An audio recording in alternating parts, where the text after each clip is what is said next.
喺呢個充滿現實同殘酷嘅香港裏邊，我做咗一件最真嘅傻事，就係我竟然攞住傷害旺旺一家人嗰4個惡魔嘅相攞去打小人。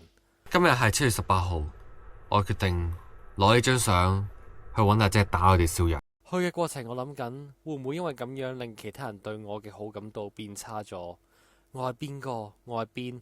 我做緊啲咩？唔理啦，我去攞相啦，攞相啦，手震啊！睇下我隻手震到撲街啊！係因為真係嬲，手都震埋啊！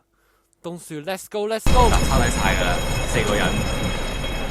呢個世上並非個個都中意小動物，但係都見到大陸嘅教育制度係可以培育出呢啲咁恐怖嘅惡魔，失去同理心咁樣虐殺旺旺一家人。希望傷害小動物嘅惡魔可以早啲受到真正應有嘅報應，亦希望咁多位明白小動物並非係人類發洩，都好好尊重每一條生命，同埋保障動物權益。